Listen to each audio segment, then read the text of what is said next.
صلی اللہ علیہ یا رسول اللہ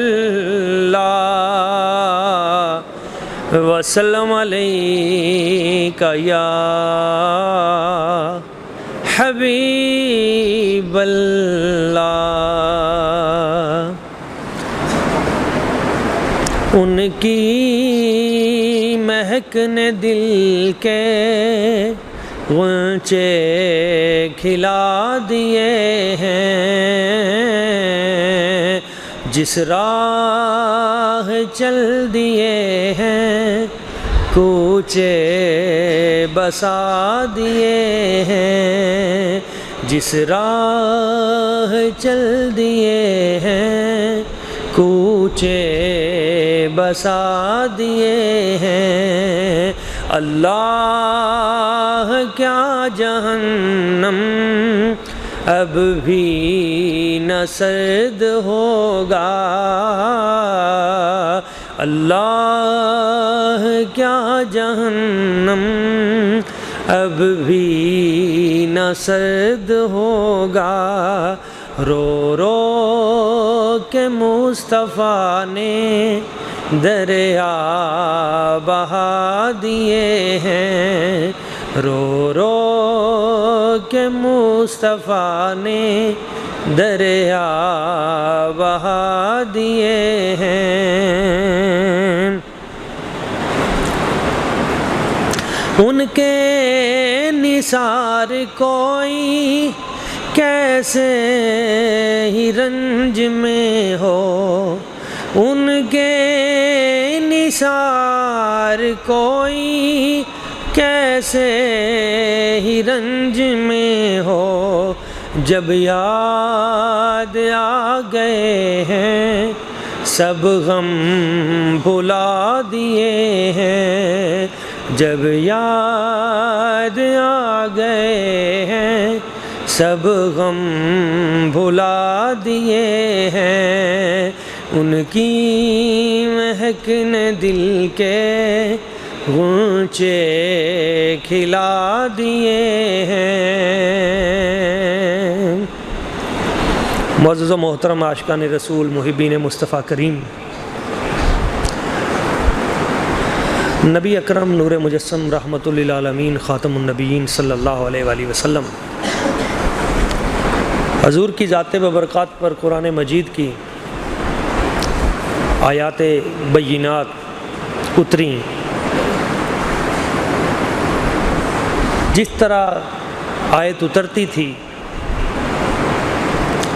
تو آپ کے قلب مبارک پر وہی کیفیت طاری ہو جاتی تھی۔ کبھی کبھی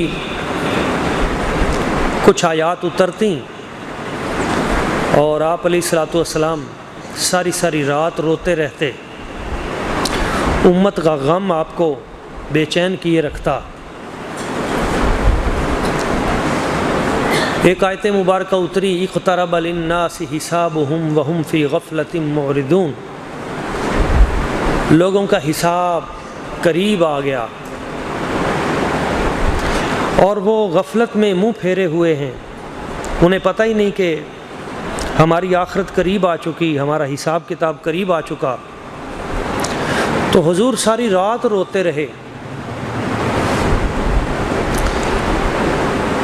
بعض صورتیں ایسی تھیں جن میں قیامت کا تذکرہ تھا، قیامت کی ہولناکیوں کا تذکرہ تھا، جن میں قوموں کی تباہی و بربادی کا تذکرہ تھا، کن کن برے اعمال کی وجہ سے ان قوموں پہ اللہ کریم کا عذاب ہوا، وہ بستیاں کیوں صفحہ ہستی سے مٹا دی گئیں،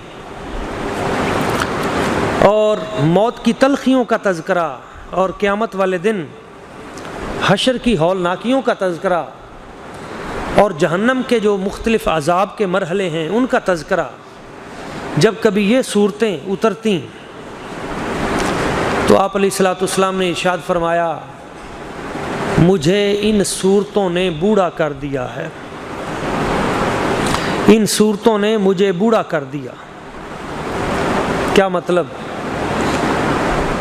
کہ امت کا غم کہ یہ ساری جو مشکلات آنی ہیں اور یہ تلخیاں اور یہ سارے رستے، تو میری امت کا کیا بنے گا؟ کسی ماں کو بتا دیا جائے کہ تیرے بیٹے کے ساتھ یہ مشکل امر، یہ خوفناک واقعہ چند گھنٹوں بعد پیش آنے والا ہے، اس ماں کی کیا کیفیت ہوگی، اس کی کیا حالت ہوگی؟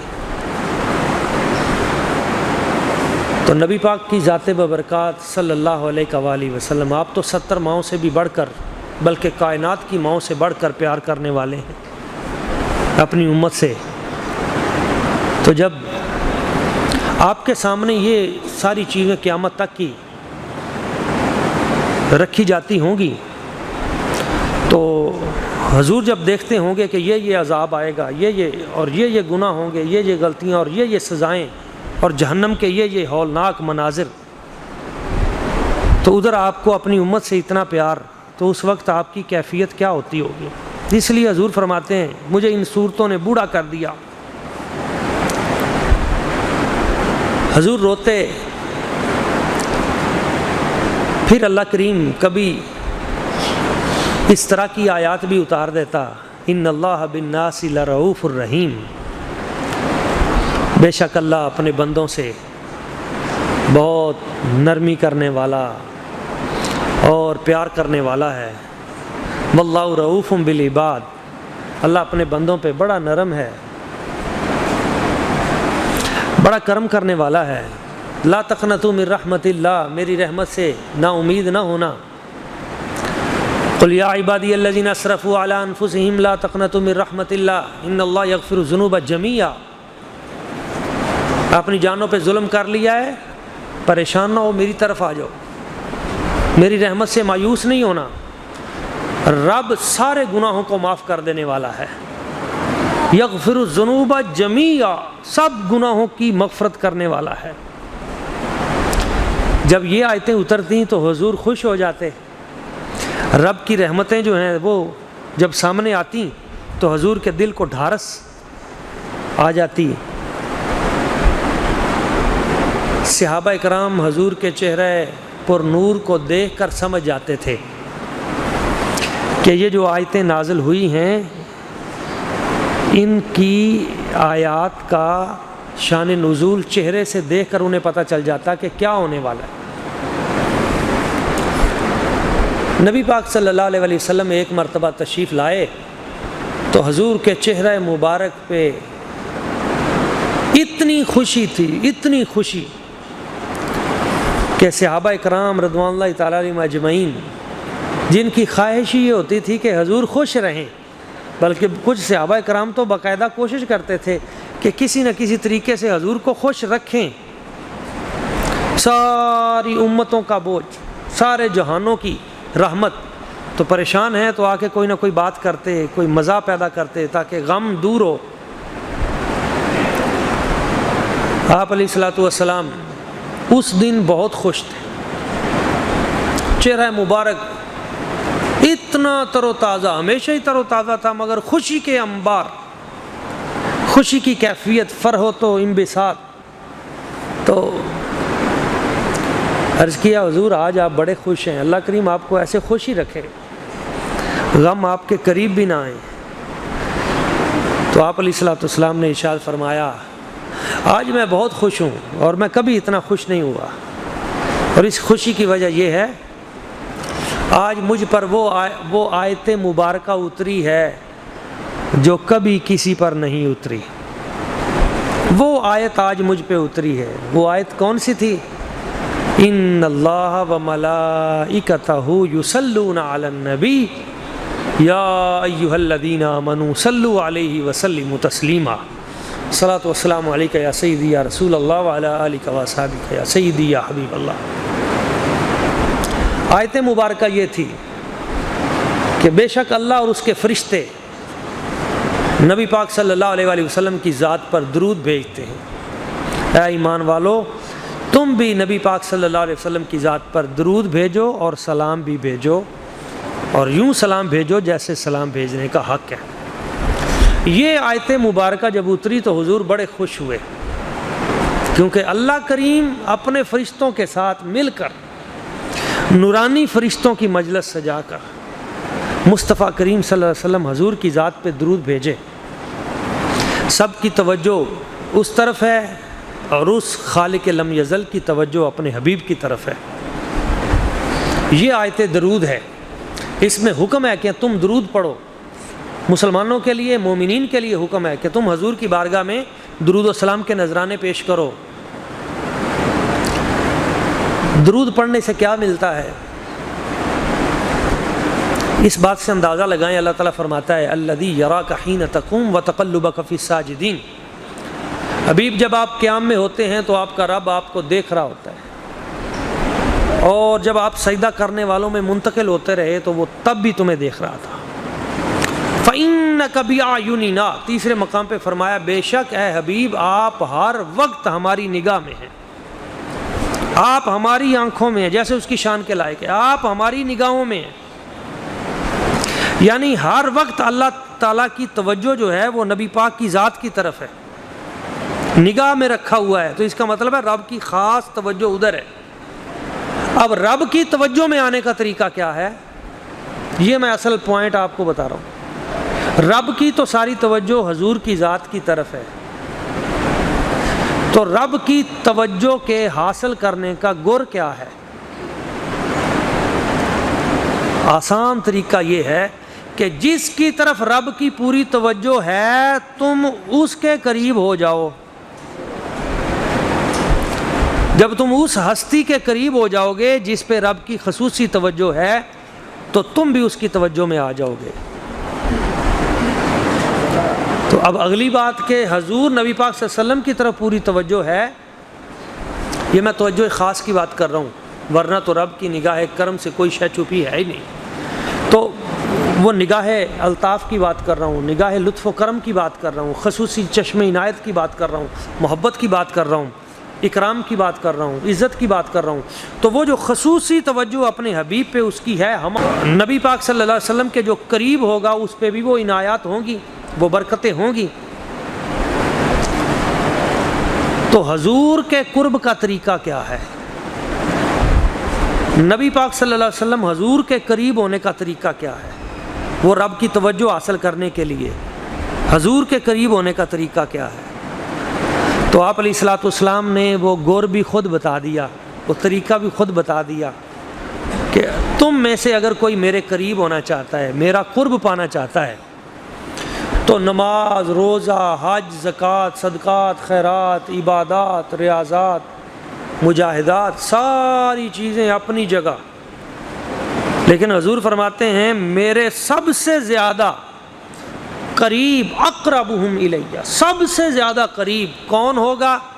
حضور نے فرمایا جو مجھ پہ سب سے زیادہ درود پڑھنے والا ہو۔ جو جتنا زیادہ مجھ پہ درود پڑھتا جائے گا وہ اتنا ہی زیادہ میرے قریب ہوتا جائے گا، اور جو جتنا زیادہ حضور کے قریب ہوتا گیا دراصل وہ اتنا ہی زیادہ اللہ کریم کی نگاہ کرم میں آتا گیا۔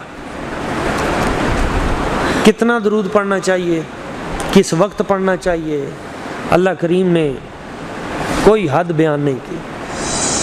حدود، قیود، زمانے، اوقات، ان سے ماورا ہو کر فرمایا رب تو ہر وقت پڑھتا ہے۔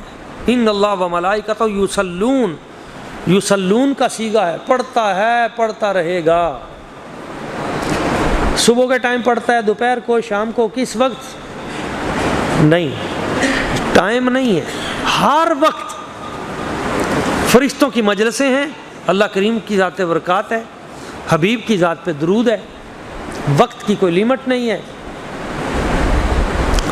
ایک صحابی رسول آئے، ان کا نام ہے حضرت ابی بن کعب رضی اللہ تعالیٰ عنہ، حضور کی بارگاہ اقدس میں حاضر ہوئے اور عرض کیا یا رسول اللہ صلی اللہ علیہ وسلم میرا دل کرتا ہے میں آپ کی ذات پہ درود بھیجوں، میرا دل کرتا ہے میں دن کا 4 حصے دن میں ہوں تو میں دن کا 1 حصہ آپ پہ درود کے لیے وقف کر دوں۔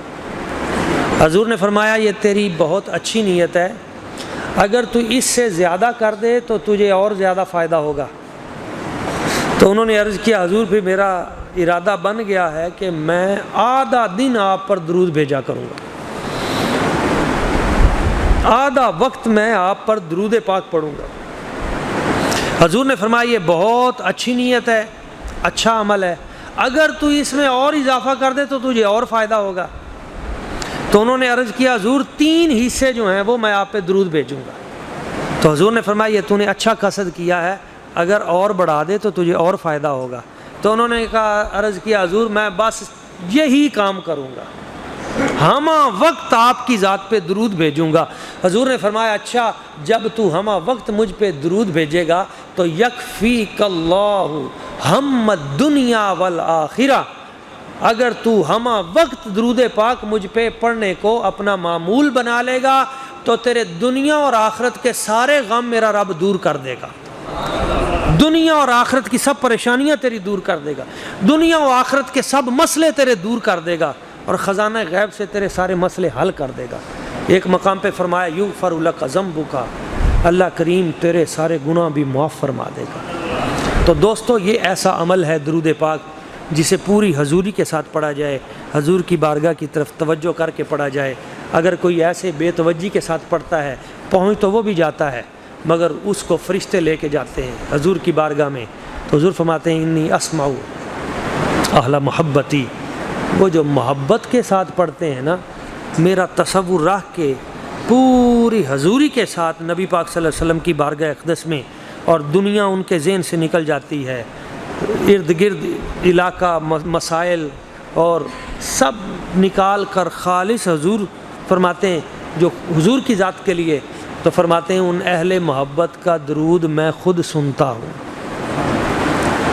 ویسے کوئی پڑھے تو پہنچایا جاتا ہے، محبت سے پڑھے تو حضور خود ریسیو کرتے ہیں، خود سنتے ہیں، یہ فرق ہے۔ اللہ پاک کی بارگاہ قدس میں دعا ہے اللہ تعالی ہمیں حضوری کی وہ کیفیات نصیب فرمائے، اپنے حبیب پاک صلی اللہ علیہ وسلم، اللہ تعالیٰ اپنے حبیب پاک صلی اللہ علیہ وسلم کی غلامی میں زندہ رکھے، غلامی میں موت عطا کرے، اور جب دنیا سے جائیں تو کلمہ طیبہ ہماری زبان پہ جاری ہو، درود و سلام جاری ہو، لا الہ الا اللہ محمد